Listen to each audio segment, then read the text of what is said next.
Y nuevamente, buenos días. Nos vemos de nuevo para esta clase de hoy día jueves.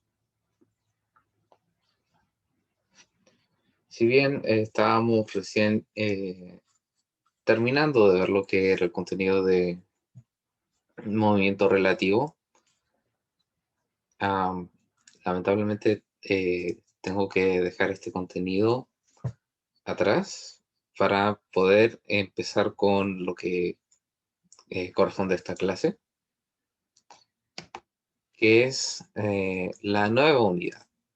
Ahora vamos a empezar con el contenido que corresponde a dinámica.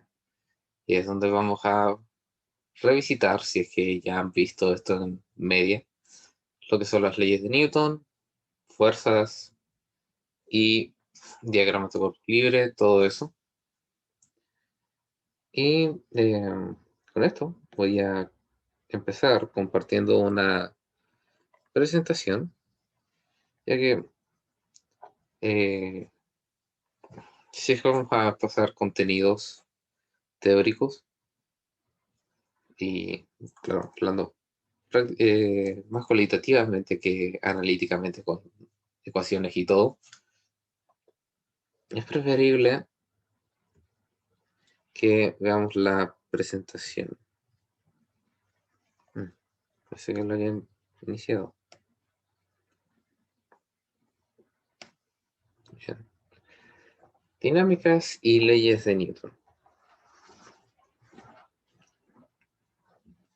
Nosotros hasta ahora hemos visto lo que corresponde a cinemática. Eso quiere decir la descripción del movimiento. O sea, por supuesto, cómo se mueve, no por qué se mueve. Mientras que ahora vamos a pasar a preguntarnos por qué se mueve. Porque ahora que estamos familiarizados con las formas en las que un objeto se puede mover, o más bien ciertas formas en las que un objeto se puede mover, ahora podemos empezar a preguntarnos por qué se mueve.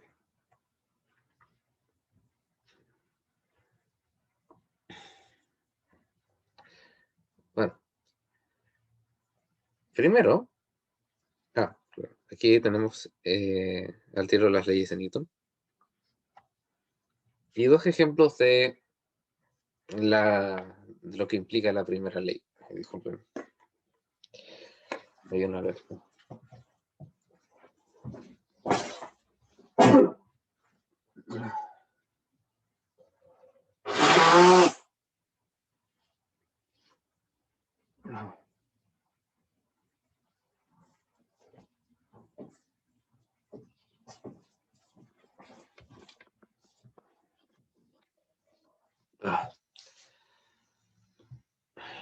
Algo debía haber tenido mucho polvo. En fin, antes de hablar de las leyes de Newton, hay algo a lo que quiero volver. En cinemática, hemos siempre calculado estas descripciones del movimiento, las ecuaciones de movimiento, respecto a lo que se llama un marco de referencia, ¿cierto? Estos marcos de referencia, por supuesto, como vimos en el capítulo en la clase anterior de movimiento relativo, no siempre están de acuerdo en su descripción del movimiento. Podemos ver de que un marco de referencia veía que una pelota en movimiento parabólico podía estar en lanzamiento vertical.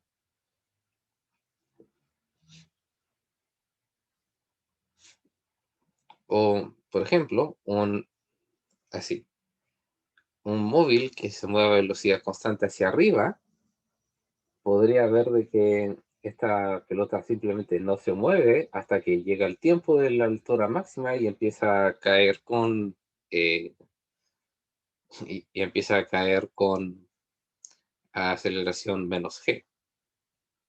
Es una forma en la cual estos marcos de referencia pueden no estar de acuerdo en la descripción del movimiento.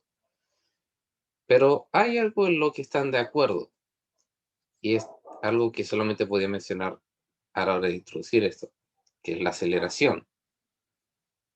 Estos marcos de referencia están de acuerdo de alguna forma en la aceleración que los cuerpos tienen, pero no así la velocidad. Y estos marcos de referencia, los cuales están de acuerdo en la aceleración, los llamamos marcos inerciales. ¿Y por qué marcos inerciales? Porque representan el punto de vista de, precisamente, un cuerpo que está en inercia. Inercia es simplemente la falta de movimiento, por decirlo así. Inercia es la resistencia al movimiento. Por fin decir, un cuerpo puede tener mucha inercia simplemente por la propiedad de tener más masa. La masa, simplemente hemos entendido hasta ahora como la cantidad de materia, de cosa que tiene un objeto. Este plumón claramente es menos masivo de que mi vaso gigantesco de plumones.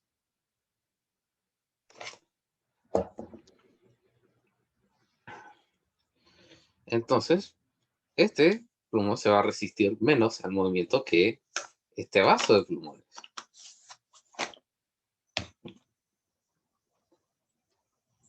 Y esta es una versión más precisa. Si bien no responde a nuestro sentido común de que la masa es la cantidad de materia, de cosas que hay en un objeto, responde a su propiedad física de resistir el movimiento. Nosotros nos cuesta más, tenemos que poner más energía en mover un objeto que tiene más masa, más inercia, que un objeto que tiene menos masa y por lo tanto menos inercia. Pero hay otra forma en la cual la inercia puede aumentar. Nosotros también nos cuesta disminuir esta inercia si es que ya tiene mucho movimiento. O sea, claramente ustedes pueden, piensen en un pequeño motor eléctrico, por ejemplo. Les va a costar bastante menos detenerlo, bueno, les va a costar mucho menos detener sus aspas que un motor de lavadora con aspas considerablemente más grandes. Claramente uno tiene más potencia, puede hacer girar las aspas más rápido y por lo tanto estas aspas van a tener más inercia.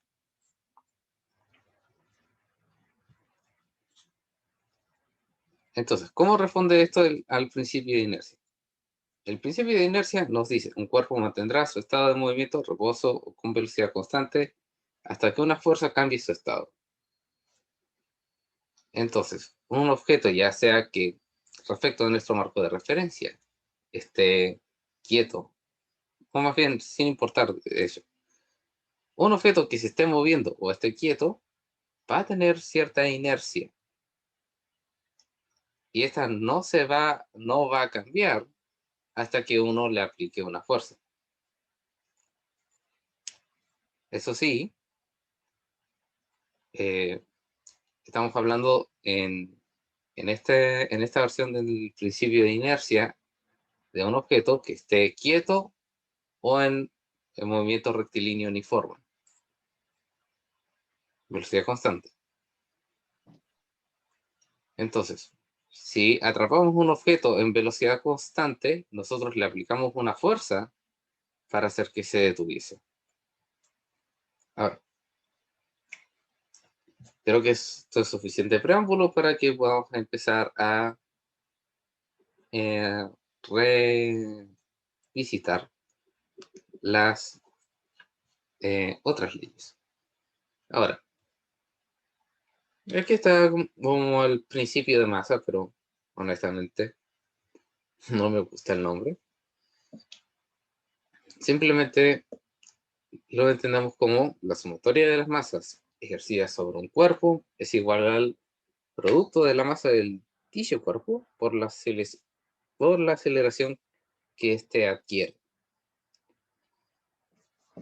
Si es que quieren una forma cualitativa de entender de este principio, pueden pensar en, por ejemplo, un arco o una onda, la tirachina.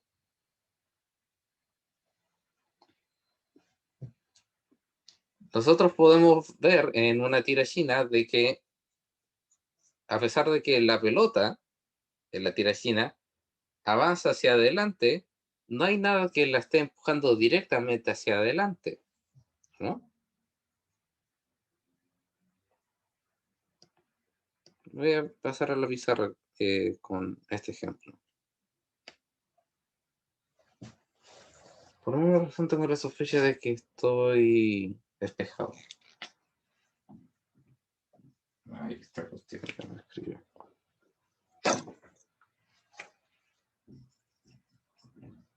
No, está bien. En fin.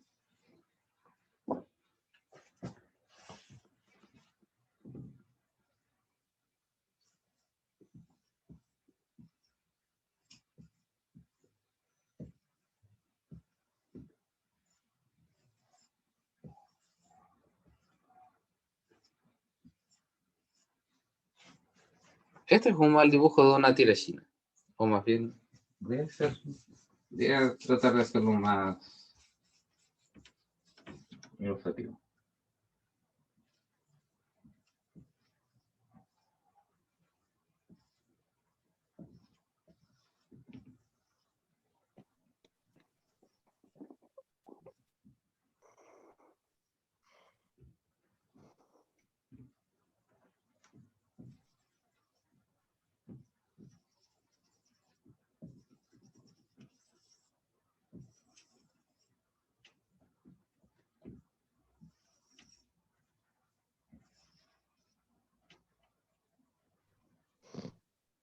Bien. Disculpen el dibujo feo, pero es lo mejor que puedo hacer. La mayoría está, por lo menos, familiarizado con la idea de una tirachina, que es simplemente un aparato que ejerce tensión, teniendo una forma de I, uno lo sostiene desde el mango, y un elástico provee tensión en dos direcciones, las cuales de alguna forma resultan en que pase a través de este lado, no de este lado ni de este otro. Y tiene sentido para nosotros, pero ¿cómo lo explicamos físicamente? Precisamente por el hecho de que hay precisamente está más bien, sí. Si lo vemos verticalmente, nosotros vemos de que se está tirando en esta dirección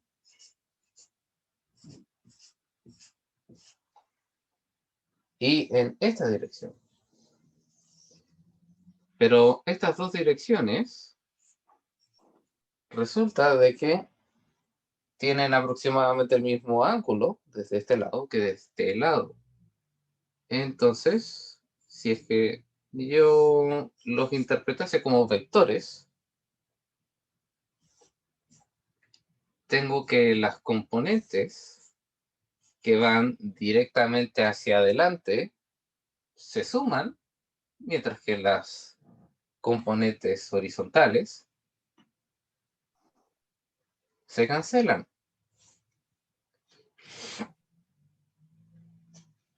Es como si hubiese una suma vectorial de una cosa intangible que está empujando esto al movimiento. Y que es lo que nos dijo el primer principio, de que se necesita una fuerza para llevar a un objeto desde su estado de inercia a un estado de movimiento. ¿Qué quiere decir esto? De que estas cosas son fuerzas.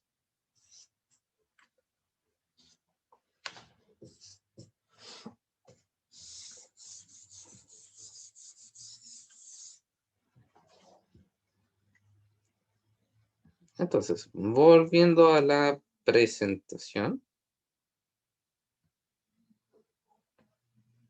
tenemos aquí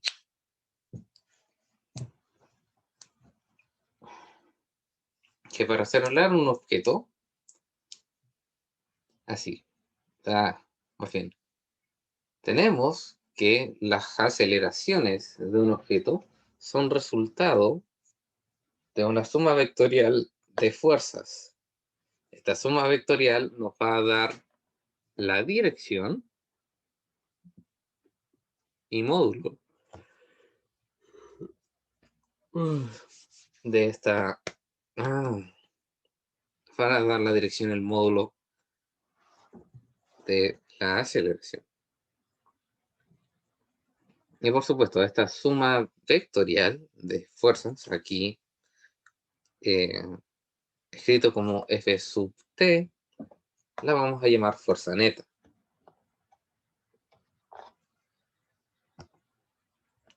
Ahora, el principio de acción y reacción. Es muy fácil malinterpretar este principio de acción y reacción, así que no se sientan mal si es que de repente se equivocan en un ejercicio por interpretar una fuerza de reacción que no está, o simplemente olvidarse de que hay una fuerza de reacción en algún lado.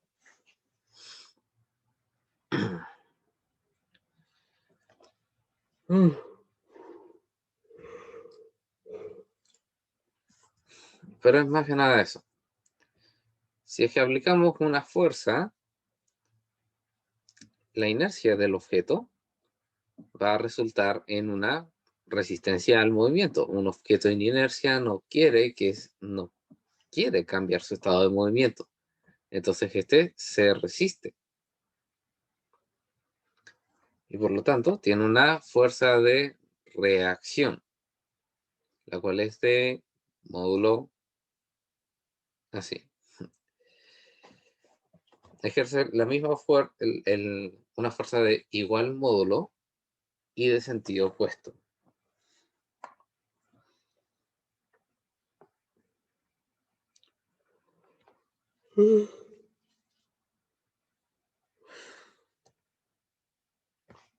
Ahora, diagramas de cuerpo libre.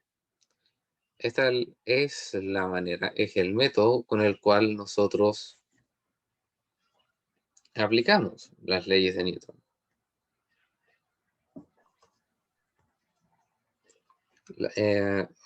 También se puede hacer una forma de ilustrar cómo es que las fuerzas se aplican sobre un objeto. Porque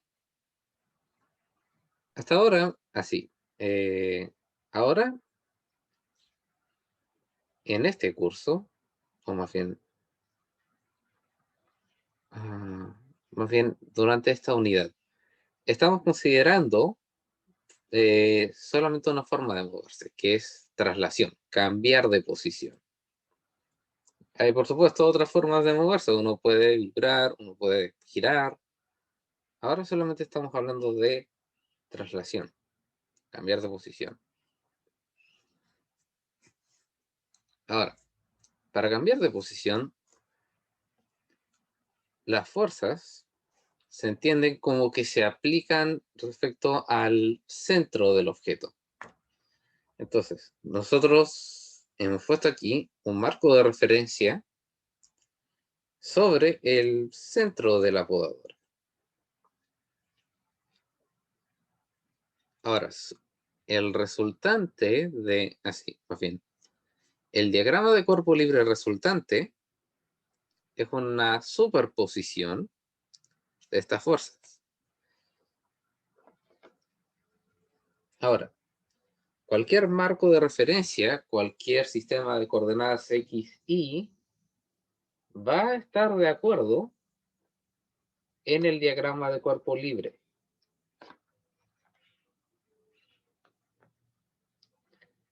Si es que pongo mi diagrama de cuerpo libre en otro objeto, eso no hace que el marco de referencia cambie. Estamos simplemente viendo qué fuerzas actúan en otro objeto o en otra parte del objeto. Dos diagramas de cuerpo libre pueden ser diferentes y estar correctos a la vez. El tema es qué fuerzas están aplicándose en qué partes del objeto. Y por supuesto, diagramas de cuerpo libre son cosas diferentes a marcos de referencia. No hay que olvidar eso. Ahora, el diagrama de cuerpo libre es por supuesto lo que tenemos aquí en el lado derecho. Aquí tenemos 4 fuerzas. Por supuesto, hay una fuerza en la dirección del mango de la podadora, que está descrita como F. Y esta, por supuesto, si bien está siendo aplicada desde fuera del centro de la podadora, se entiende como que está siendo ejercida desde el centro de la podadora. Luego tenemos una fuerza de gravedad, que es por supuesto la fuerza de gravedad actuando sobre la podadora. Tenemos la fuerza normal, que está contrarrestando la fuerza de gravedad. Y por supuesto, en este caso, el resultado de la tercera ley de Newton. La tercera ley de Newton nos dice de que hay una fuerza contrarrestando a la fuerza de la gravedad, pero es precisamente porque hay una forma de contrarrestar. Porque si hay algo que queda implícito, pero no queda claro en la fuerza de gravedad, es de que tiene que haber una forma de contrarrestar la fuerza que tiene que haber una forma de contrarrestar esta fuerza.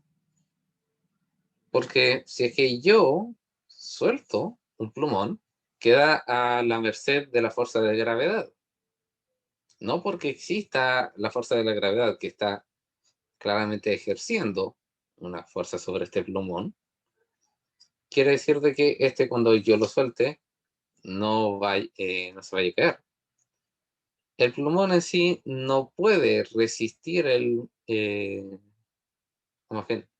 no puede ejercer una fuerza sobre sí para evitar ser movido. Lo único que puede hacer para resistir es empezar lento y caer rápido, porque no va a empezar a caer con una velocidad inmediatamente, sino de que tiene que acelerar, tiene que partir desde cero. Esa es su forma de resistir.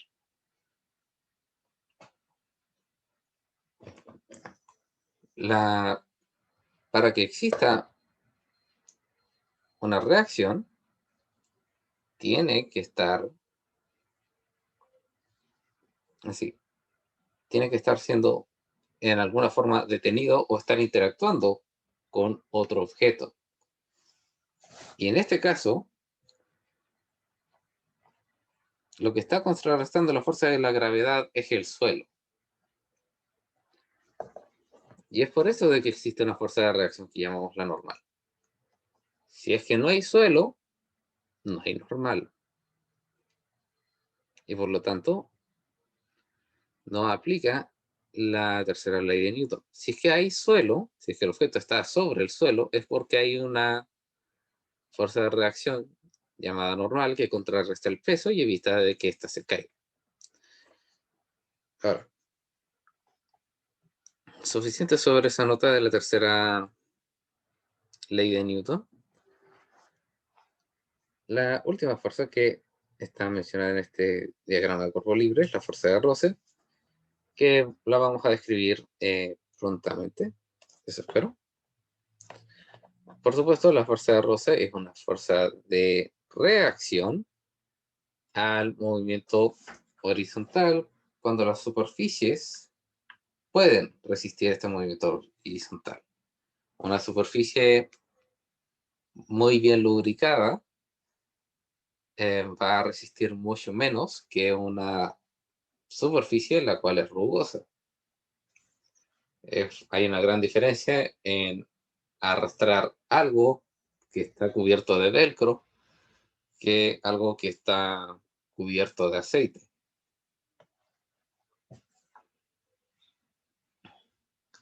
Entonces, como hay, de hecho, una interacción entre dos superficies, hay una fuerza de reacción al movimiento. O si es que, podemos decir, si es que queremos empujar algo, vamos a tener que lidiar con la fricción que nos ofrece la superficie. La superficie que sostiene el objeto que estamos empujando.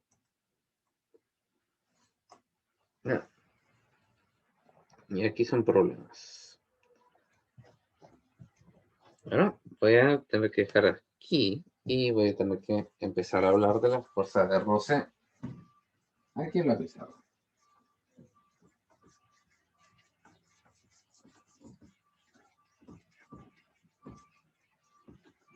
Tenía una presentación que tenía una buena caracterización del roce, pero no la encontré. Lamentable. En fin.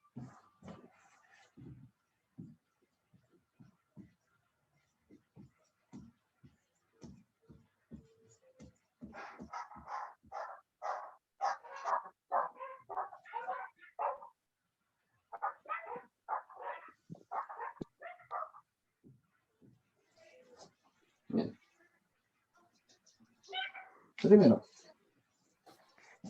hay por supuesto algo que ustedes van a estar muy familiarizados, espero yo, de que existe el hecho de que porque empujemos algo, no necesariamente se va a mover. Necesitamos superar, o más bien ejercer suficiente fuerza sobre algo para que esto se mueva. Claro, hay unas cosas que son más fáciles de mover, otras que ni siquiera nos damos cuenta de que necesitamos aplicarle fuerza para moverlas. Pero al fin y al cabo, esto aplica a todos los objetos. Tenemos que aplicar una fuerza la cual es suficiente para recién empezar a mover algo. Y este fenómeno se entiende como parte de, claro, las fuerzas de roce, pero dos tipos de fuerzas de roce, o más bien dos formas de la fuerza de roce. Tenemos lo que se llama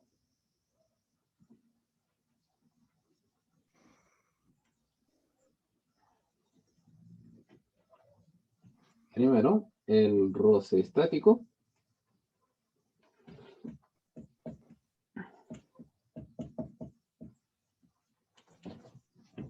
y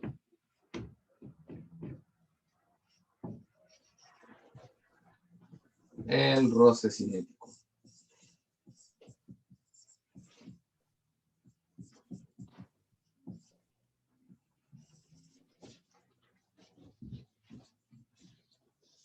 El roce estático es la fuerza de roce máxima que puede ejercer una superficie, o más bien un par de superficies, para evitar el movimiento. ¿Por qué? Así. Vamos a escribirlo aquí. Vamos bien, no. Lo definimos. Primero,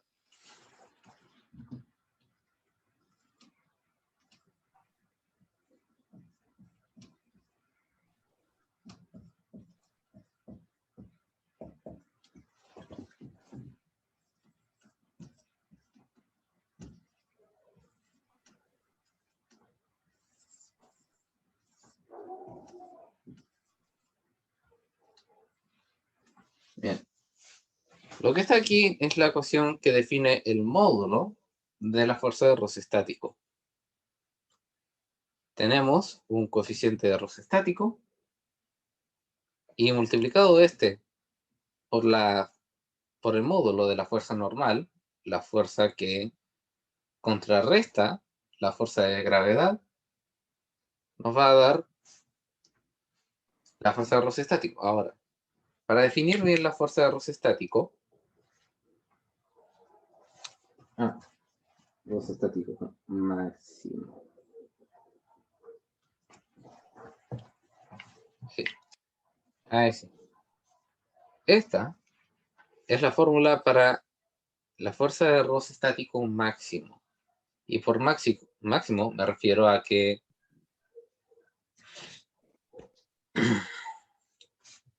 es el límite, el cual está, o más bien, es la fuerza necesaria, o más bien, es la... es difícil de escribir con solamente palabras. Así. Es la fuerza máxima que puede ejercer un par de superficies para evitar de que estas superficies se muevan una contra otra.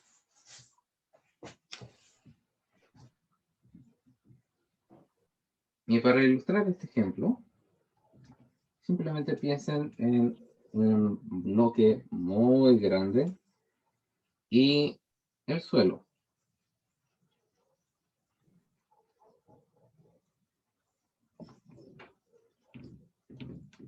Si es que ustedes fuesen a tratar de... he partido esta práctica.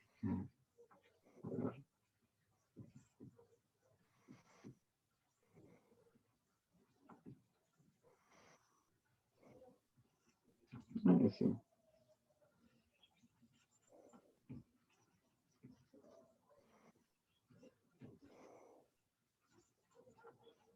Espero que se vea como un hombre de palo 60. Si ustedes fuesen a empujar este gigantesco bloque de cosa en esta dirección, necesitan mucho esfuerzo, ¿cierto? Pero ustedes pueden aplicar un amplio rango de fuerzas. Pueden empujar un poco, pueden empujar mucho, o pueden incluso traer más gente para empujar el doble. Pero eso no quiere decir de que se vaya a mover. Pero va a haber un punto en el cual van a tener que solamente siquiera agregar un dedito más de fuerza y este bloque se va a mover. A eso me refiero con fuerza de roce estático máximo. Lo que sucede con las fuerzas de roce, lo que sucede con las superficies cuando estamos hablando de fuerza de roce,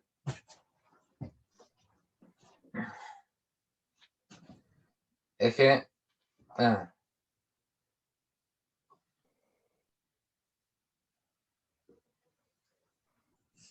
si es que mapeamos en el tiempo una fuerza aplicada para un sistema parecido a este, lo que vamos a encontrar es de que aumentamos la fuerza, aumentamos la fuerza, aumentamos la fuerza, y hay un punto en el cual dejamos de, esta fuerza deja de crecer y de hecho disminuye abruptamente para después mantener un valor constante. Entonces,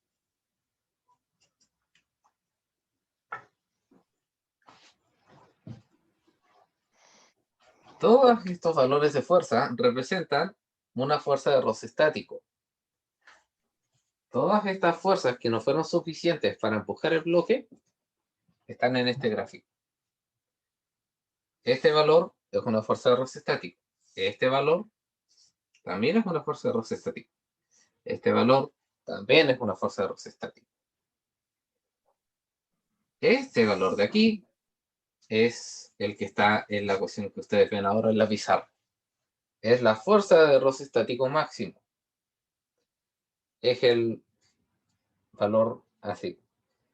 Es la fuerza que puede ejercer el par de superficies, y ojo que es par, porque no solamente es una superficie la que está haciendo el trabajo, es la interacción entre las dos, la cual se tiene que superar para recién empezar a mover. Y es aquí donde empezamos a hablar de roce cinético.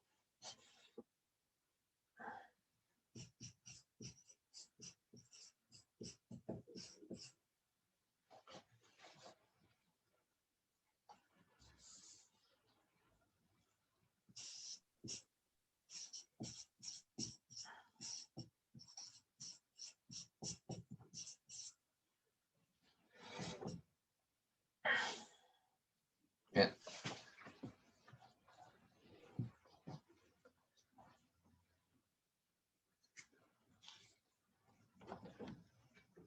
La magnitud de la fuerza de roce cinético es la multiplicación entre el coeficiente de roce cinético y la fuerza normal. Como ven, el módulo de la fuerza normal. Ahora, he hablado mucho de cómo se comporta la fuerza de roce y me he hablado mucho de estas cositas de aquí. Primero, la letra rara en la cual están escritas se llama mu.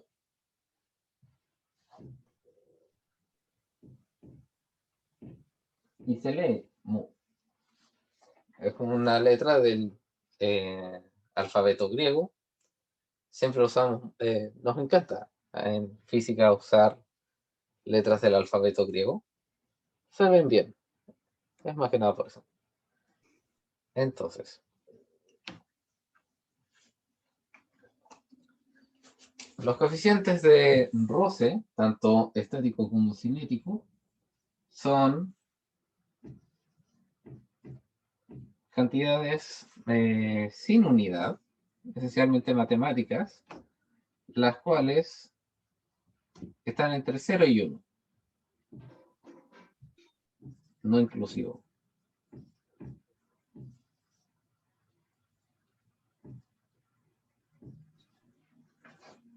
Ahora bien, supongo que los puedo incluir en una sola entidad. Así.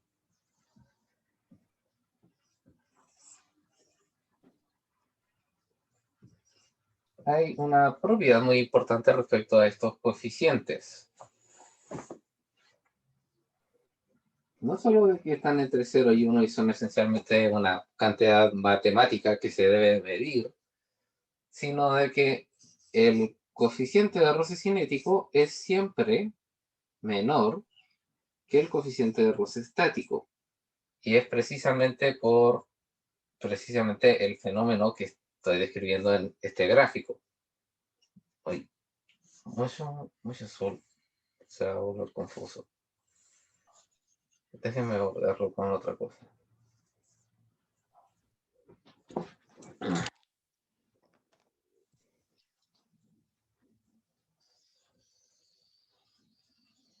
Ahora sí, mucho mejor.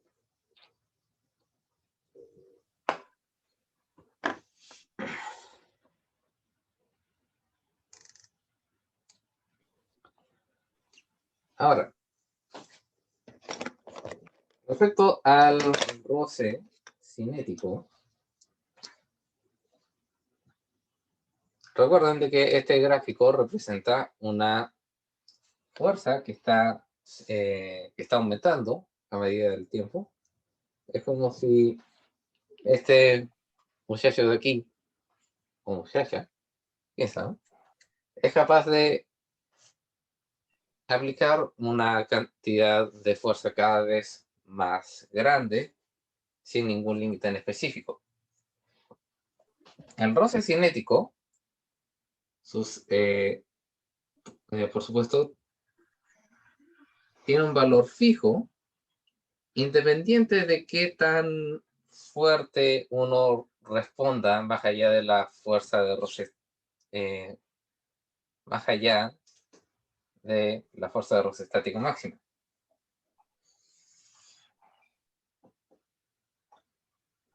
Una vez uno rompe con la fuerza de roce cinética máxima,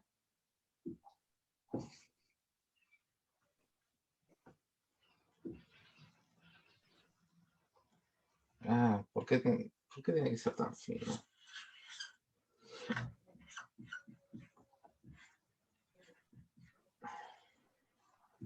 No, porque la escribí en rojo.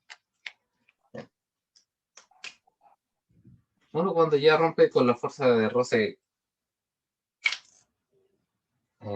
uno ya, cuando pasa más, cuando aplica más fuerza que la fuerza de roce estática máxima, la superficie no puede ejercer más fuerza que la fuerza de roce cinético. Este es un valor constante. Independiente de cuán fuerte uno empuje,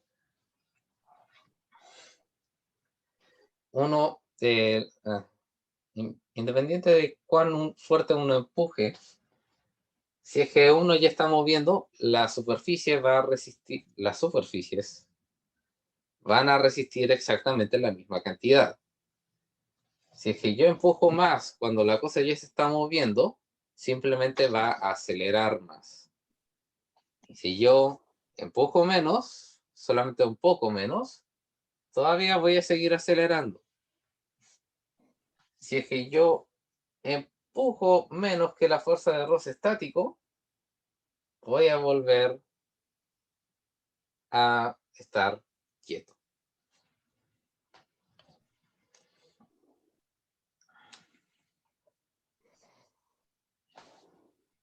O más bien, no necesariamente...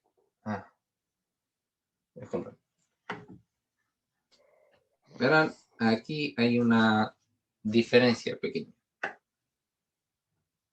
Si es que yo rompo el roce estático, la superficie va a resistir con una cantidad que es, por supuesto, el roce cinético. Yo puedo, aún así, empujar menos que la fuerza de roce estático si es que yo ya lo rompí. Si es que yo dejo de empujar, o sea, si más bien yo empujo con una fuerza menor al roce cinético, ahí yo vuelvo a tener que, o sea, si yo dejo de empujar con una fuerza mayor al roce cinético, ahí se va a detener.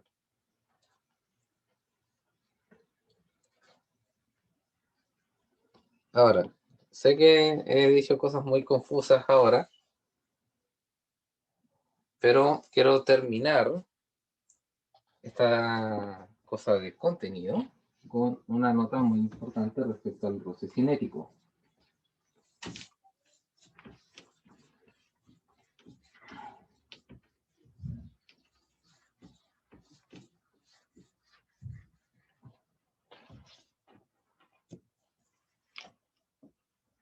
Pero para eso vamos a tener que trabajar nuestro primer diagrama de cuerpo libre. Y que esto cuente como una introducción a estos problemas de fuerza. Típicamente lo que tenemos aquí es un bloque sobre una superficie y a este bloque se le aplican fuerzas. Primero vamos por lo más sencillo. Este bloque simplemente está en una superficie, se le aplica una fuerza en el sentido de X positivo.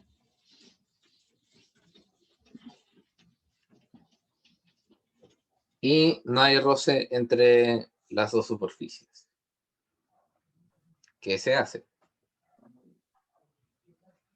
Bueno, si es que nos preguntan por cuál es la aceleración que va a tener este bloque, lo primero que tenemos que hacer es dibujar, por supuesto, el bloque sobre la superficie y ponernos en el centro de este y empezar a dibujar las fuerzas que actúan sobre él. De la misma forma que en el diagrama de la podadora tenemos, por supuesto, su peso.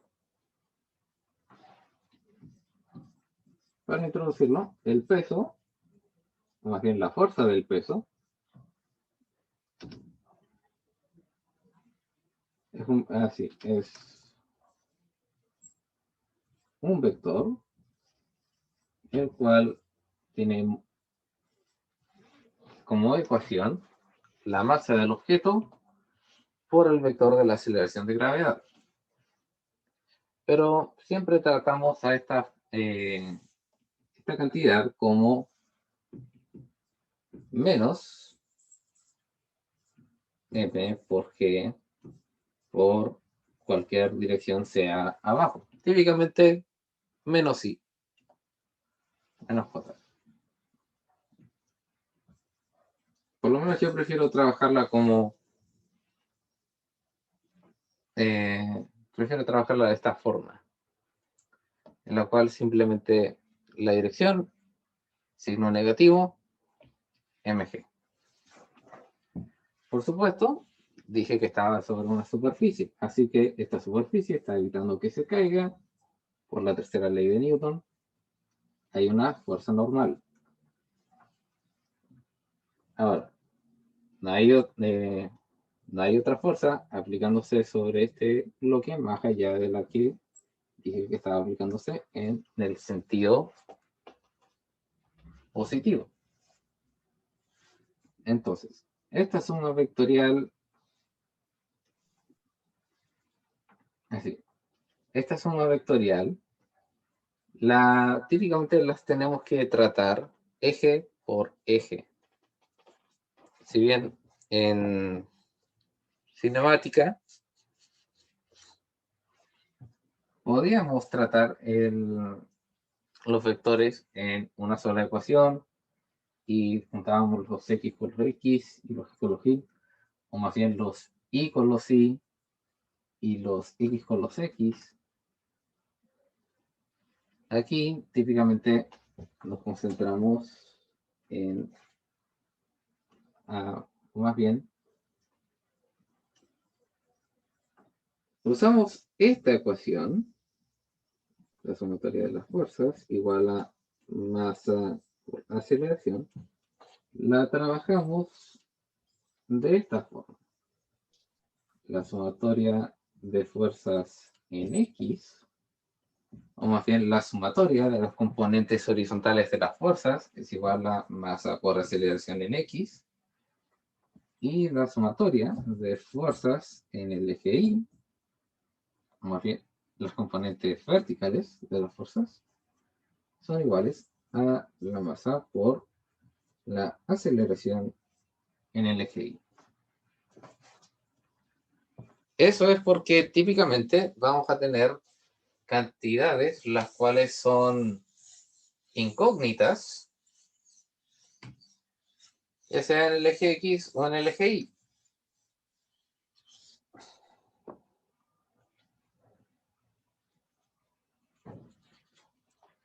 Ya, vamos a pretender de que no sabemos cuánto es la normal. Solamente para ilustrar cómo funciona típicamente un ejercicio que involucra diagramas de cuerpo libre. Entonces, la sumatoria de fuerzas en el eje X es simplemente todas las fuerzas que están actuando en el eje X y las componentes horizontales de cualquier otra fuerza esté siendo aplicada en alguna forma diagonal.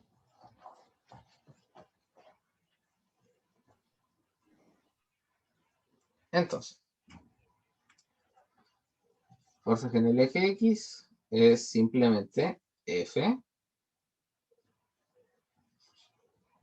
y es igual a masa por aceleración en el eje X y. Y por el otro lado tenemos a menos. Claro, puse M mayúscula, pero ya estoy trabajando con M minúscula. No es el gran tema. Menos mg, que es nuestro peso, en la dirección j más la normal, j es igual a masa por aceleración en el eje y, j. Ahora, por supuesto, como estamos trabajando los diferentes ejes por separado, no es necesario de que tengamos que agregar a qué ejes corresponden cada uno de estos. Simplemente podemos trabajar sus componentes por sí solas, siempre teniendo en cuenta el signo de su sentido. No porque vayamos a trabajar los componentes, vamos a poner el peso positivo. Siempre hay que tener en cuenta eso. Entonces, aquí es lo que quiero trabajar primero. Sé que esto ya es obvio y tiene lo que estamos buscando, pero si es que pretendemos de que no sabemos cuánto es la normal, esta es una incógnita. Pero sabemos de que como no está cayendo, en el eje Y, la aceleración es cero. Entonces, masa por aceleración en Y menos mg más n sería 0, porque la aceleración en Y es 0. Y entonces la normal sería igual a masa por g. Entonces, ahora, ustedes se van a encontrar con problemas en los cuales van a tener que sacar otra cantidad que no sea la normal. O, por ejemplo, pueden tener problemas en los cuales haya una fuerza en la cual está siendo aplicada parcialmente hacia arriba. Esto también va a cambiar su valor de la normal, porque si es que ustedes tiran parcialmente hacia arriba algo, el, el suelo no tiene que reaccionar tanto para contrarrestar el peso. De la misma forma, si es que tienen otra fuerza aplicándose hacia arriba, cualquier sea esta, va a cambiar su valor de la normal. Así que no se confíen jamás de que la normal es igual a la masa por aceleración. Si estas dos fuerzas que están solas y están en un plano completamente horizontal, ahí sí, pueden saltarse el tener que encontrar la normal. Pero en cualquier otra circunstancia no se me confíen.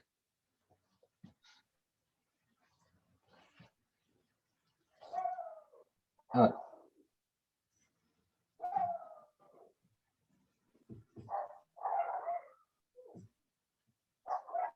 por supuesto, si es que estamos buscando la aceleración en el eje X, esto va a ser fuerza dividida en masa, aceleración en X. Y ahí lo tenemos.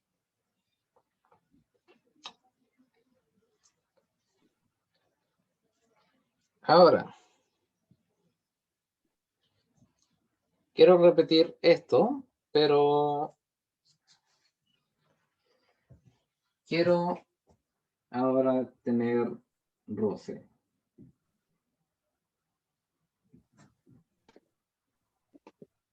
Pero no les voy a decir que roce.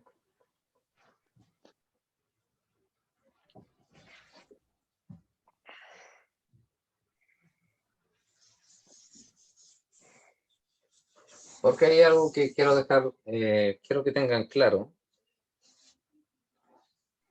una vez termine de hacer este ejemplo.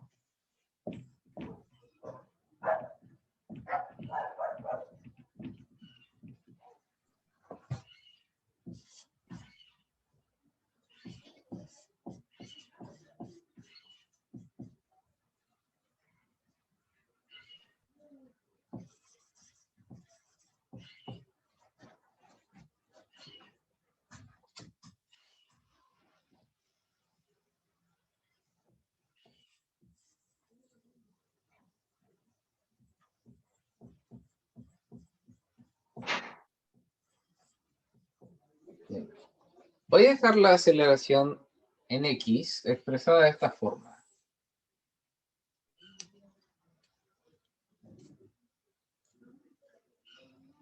Ahora, hay una forma de que estas dos sean cero, ¿cierto? Que F y la fuerza de roce sean iguales, ¿o no? Sí, porque si se restan me daría 0. Bueno, Precisamente. Ahora, o puede ser disculpe, una pregunta rápida. ¿Puede ser también de que una de esas fuerzas sea 0? O sea, por ejemplo, que empuje y no haya roce. no, el roce es una reacción, o sea, es una forma de reacción a la fuerza. Ahora, es dependiendo de la situación si es que estamos aplicando directamente la segunda ley de Newton o no. Que es la tercera ley de Newton o no. Y eso es lo que quiero llegar.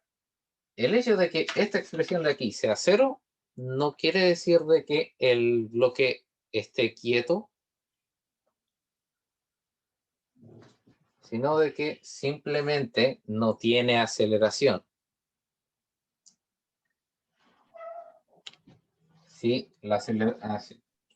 Para ser más detallado respecto a esto,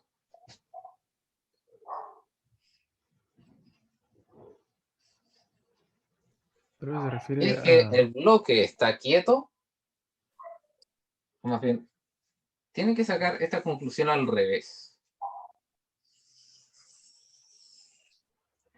Si es que el bloque está quieto, simplemente el bloque está quieto y ustedes saben de que esta aceleración es cero. Si es que el bloque está moviéndose, no podemos asegurar de que la aceleración no sea cero. Vamos a tratar de... voy a borrar esto aquí para transformar esto como en un diagrama que ustedes puedan seguir.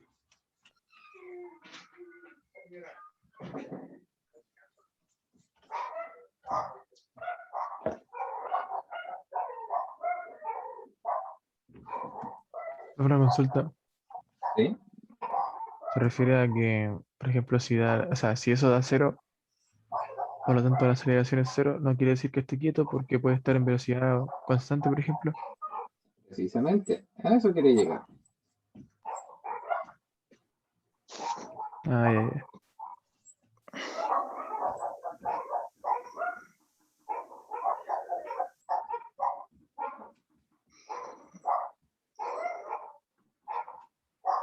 Bien. Ah, se me está desvaneciendo los pulmones. ¿Le? Ahora sí.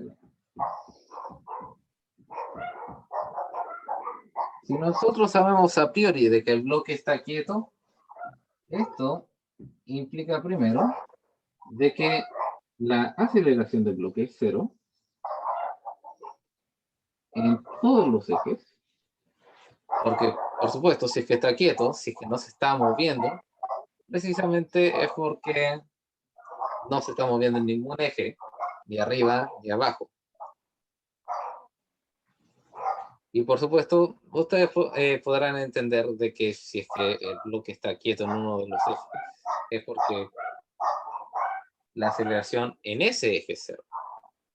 Pero, para simplificarlo, si es que el bloque está quieto, nosotros sabemos a priori de que el bloque está quieto. Si es que nosotros sabemos a priori de que el bloque está quieto, nosotros sabemos entonces de que la aceleración es cero.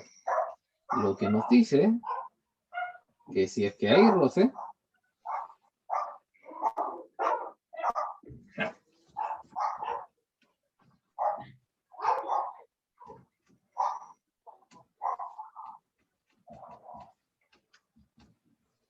si es que hay roce,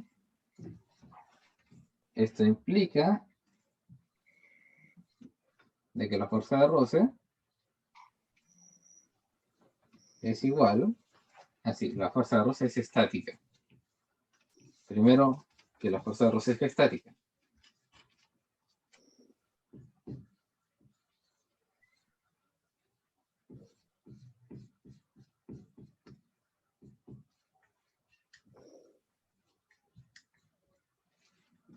Sí. Si el bloque está quieto, la aceleración es cero. Y si es que hay roce, es porque el roce es estático y por lo tanto el roce está contrarrestando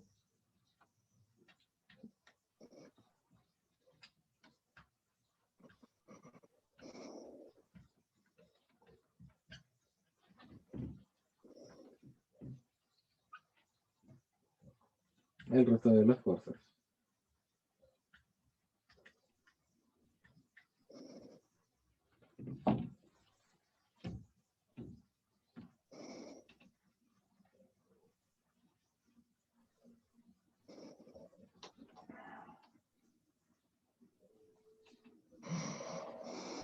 Nuevamente.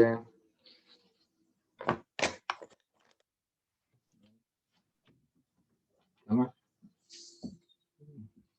Sí, va a ser bien. Entonces, si el bloque está quieto, la aceleración es cero. Si es que hay roce, el roce es estático.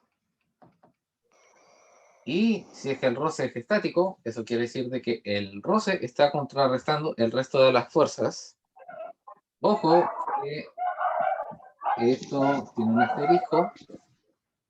Tienen que aplicar un poco de sentido común. Y es que el roce está contrarrestando solamente en la dirección que está en la dirección implícita del movimiento. Eso quiere decir de que hay fuerzas tratando de empujar al objeto y la fuerza de roce está contrarrestando, está buscando detener este movimiento. Así que no es que vaya a contrarrestar todas las fuerzas. O para ser más técnicos, el roce solamente puede actuar en una dirección paralela a las superficies.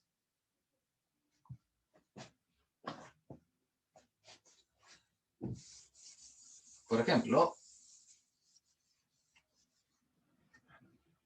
yo podría tener un plano inclinado aquí y tener un bloque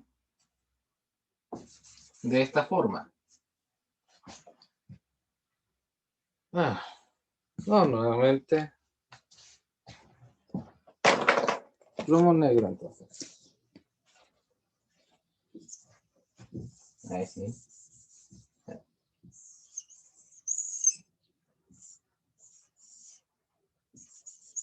Digamos que tengo este bloque sobre un plano inclinado.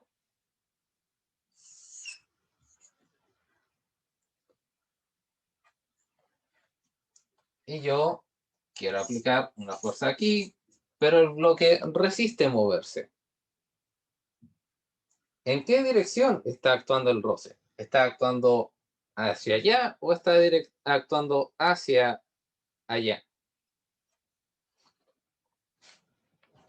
Vamos a hacerlo con colores para distinguir.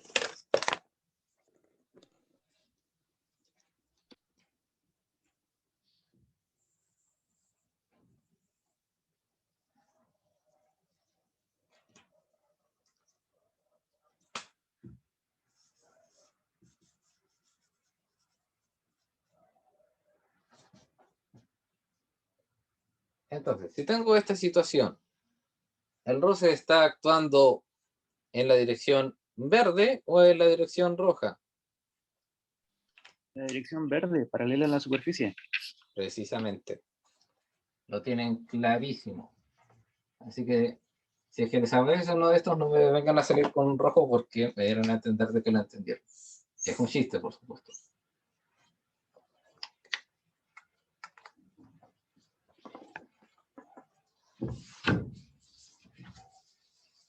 Ahora sí. Este es un mapa para que ustedes se guíen en el caso de encontrarse con un problema de roce cinético. Ahora, ¿qué pasa cuando el roce... roce estático? ¿Por qué dije cinético? Ahora, ¿qué pasa si el roce es cinético? Ahí sí. Entonces, si el bloque se está moviendo,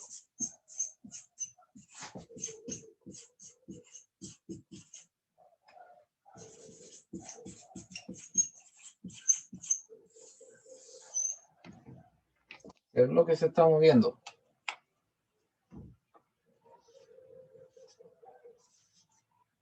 ¿es la velocidad constante?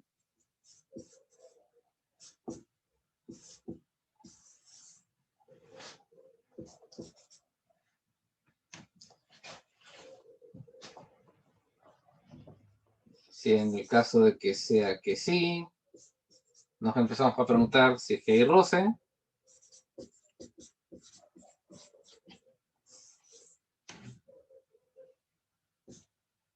Y si es que la respuesta es sí, eso quiere decir de que el roce es cinético.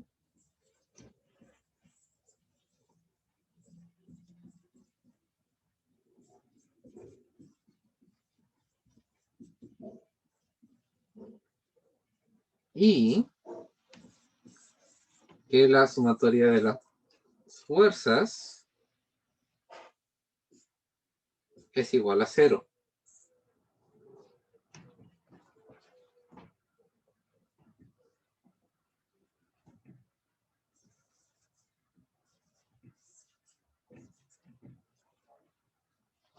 Este es un caso poco probable. Hay pocos ejercicios de esto, pero sí existen de que tengamos un objeto con velocidad constante y la superficie tiene roce. Es posible tener esta situación. Podemos tener un objeto con velocidad constante. Eso quiere decir de que la sumatoria de fuerzas es 0 y aún así se está moviendo. Pero eso es porque el roce es cinético. A ver. Si la velocidad, si es que no fuera así, la velocidad no es constante, entonces eso quiere decir de que está acelerando.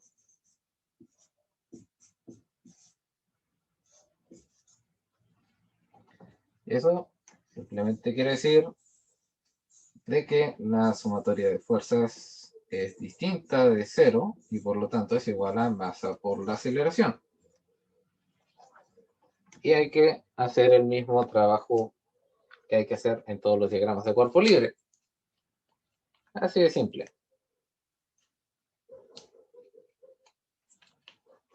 Entonces,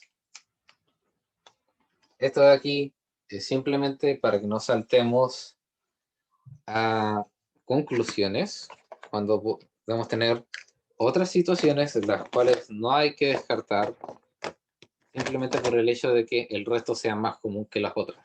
Si es físicamente posible, les va a salir en algún problema y pueden caer en la trampa de que, roce cinético quiere decir de que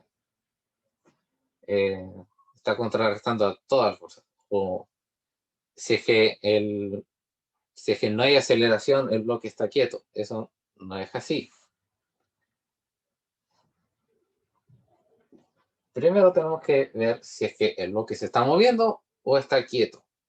Y no saltar a conclusiones, porque si es que el bloque se está moviendo, podría estar moviéndose a velocidad constante. Es por eso de que este es el primer paso que preguntarse si es que sabemos que el bloque se está moviendo. Hay varios pasos desde aquí hasta aquí.